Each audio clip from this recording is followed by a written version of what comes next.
ആ ഇടതുപക്ഷ സഹയാത്രികർ നടത്തുന്ന ഹിന്ദു പത്രത്തിൽ മുഖ്യമന്ത്രിയുടെ ഒരു അഭിമുഖം വരാൻ ഇന്ത്യയിലെ PR ഏജൻസിയായ കൈസൻ ഗ്ലോബലിന്റെ ആവശ്യം വന്നു എന്ന് പറഞ്ഞാൽ അതിനർത്ഥം പിണറായി വിജയൻ ഉടുത്തിരിക്കുന്ന കാക്കി ട്രൗസർ മറച്ചു വെക്കാൻ അദ്ദേഹം ഉടുക്കുന്ന മുണ്ട് പര്യാപ്തമല്ല എന്നതാണ് അത് ബോധ്യപ്പെടുത്തുന്നത്.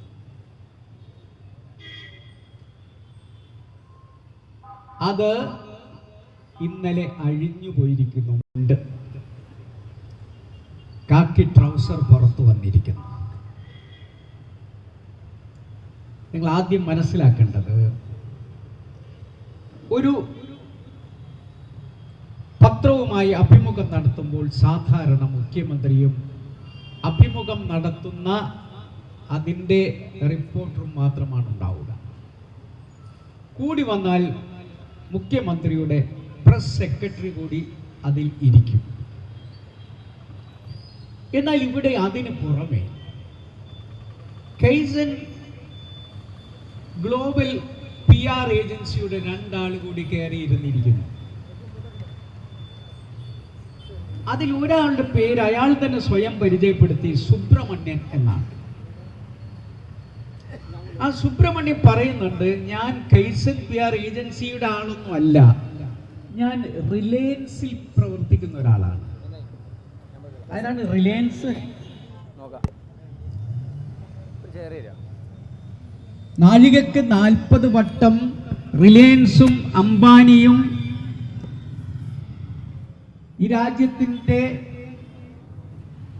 സമ്പത്ത് കൊള്ളയടിക്കുന്നവരാണ് എന്ന് പറയുന്ന കമ്മ്യൂണിസ്റ്റുകാരനായ മുഖ്യമന്ത്രി നടത്തുന്ന പത്രസമ്മേളനത്തിൽ സുബ്രഹ്മണ്യൻ എന്ന് പറയുന്ന റിലയൻസിൽ പണിയെടുക്കുന്ന ആളാണ് കയറിയിരിക്കുന്നത്.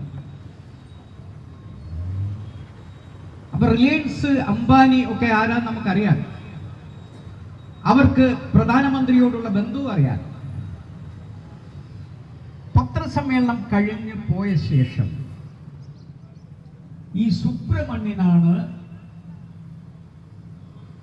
ഹിന്ദു പത്രത്തിന് എഴുതി കൊടുക്കുന്നത്, രേഖാമൂലം മലപ്പുറം ജില്ല എന്ന് പറയുന്നത് അപകടകരമായ ജില്ലയാണ്. രാജ്യത്ത് ധാരാളം ഹവാല പണവും സ്വർണ്ണക്കടത്തും നടത്തുന്നത് ഇവിടുത്തെ തീവ്രവാദ മുസ്ലിം പ്രസ്ഥാനങ്ങളാണ്. അത് ഏറ്റവും അധികം ചെലവഴിക്കുന്നത് മലപ്പുറത്താണ് എന്ന് പറഞ്ഞുകൊണ്ട് മലപ്പുറം ജില്ലയെ ഒരു തീവ്രവാദ കേന്ദ്രമാക്കി മാറ്റുന്ന വരികൾ മുഖ്യമന്ത്രിയുടേതായി ഹിന്ദു പത്രത്തിന് കൊടുക്കുക. ആ ഹിന്ദു പത്രം അത് പ്രസിദ്ധീകരിച്ചു. ധാരാളം ഭാഗത്തു നിന്നും അതിനെതിരെയുള്ള പ്രതിഷേധമുണ്ടായി. ജാതി മത ചിന്തകൾക്കപ്പുറം മലപ്പുറത്തുള്ള എല്ലാവരും ഒരേ സ്വരത്തിൽ പറഞ്ഞു, ഞങ്ങളുടെ ജില്ല മതസൗഹാർദ്ദത്തിന് കേളികെട്ട ഈ ജില്ലയെ തകർക്കാൻ അനുവദിക്കില്ല എന്നെല്ലാവരും പറഞ്ഞു. ഭരണപക്ഷത്തുള്ളവർ പറഞ്ഞു, പ്രതിപക്ഷത്തുള്ളവർ പറഞ്ഞു. അൻവർ പറഞ്ഞത് നമ്മൾ കൂട്ടണ്ട. എല്ലാ ജനവിഭാഗങ്ങളും ഒരേ സ്വരത്തിൽ പറഞ്ഞപ്പോൾ പിണറായി വിജയന് തടി തപ്പണം എന്ന് തോന്നി. ഹിന്ദു പത്രം ഒരു ക്ഷമാപണം അവതരിപ്പിച്ചു. ആ ക്ഷമാപണത്തിൽ എന്താണ് പറയുന്നത്?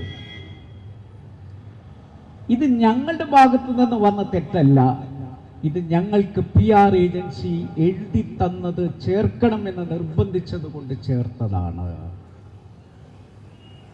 അപ്പോൾ PR ഏജൻസിയുടെ സുബ്രഹ്മണ്യന് പെട്ടെന്നൊരു ഭൂതോദയമുണ്ടായി. അദ്ദേഹം എഴുതി കൊടുത്തതാണോ? സുബ്രഹ്മണ്യൻ കൊടുക്കുന്നത് മുഖ്യമന്ത്രിയുടെ പ്രസ് സെക്രട്ടറി അറിഞ്ഞിട്ടില്ലേ? മുഖ്യമന്ത്രിയുടെ പ്രസ് സെക്രട്ടറി അറിയുന്നുണ്ടെങ്കിൽ ആ കാര്യം മുഖ്യമന്ത്രിക്ക് ബോധ്യമുണ്ടാകില്ലേ? ഈ രാജ്യത്ത് കലാപം വിതയ്ക്കുന്നതിന് വേണ്ടി ഒരു മുഖ്യമന്ത്രി തന്നെ മുന്നിട്ടിറങ്ങിയിരിക്കുന്നു എന്ന ഒരവസ്ഥാവിശേഷത്തിലാണ് ഹതഭാഗ്യരായിട്ടുള്ള കേരളത്തിലെ ജനങ്ങളുള്ളത്. ഈ RSS ബന്ധം തുടങ്ങിയിട്ട് എത്രയായി? ഞാൻ എത്ര തവണ ഇത് അസംബ്ലിയിൽ പറഞ്ഞിട്ടുണ്ട്.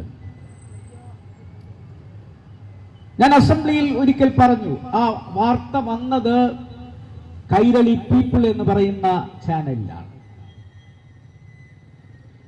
പോലീസിനകത്ത് SP റാങ്കിലുള്ളവരടക്കം RSS ശിബിരത്തിൽ പങ്കെടുക്കാൻ കന്യാകുമാരിയിലേക്ക് പോകുന്നു.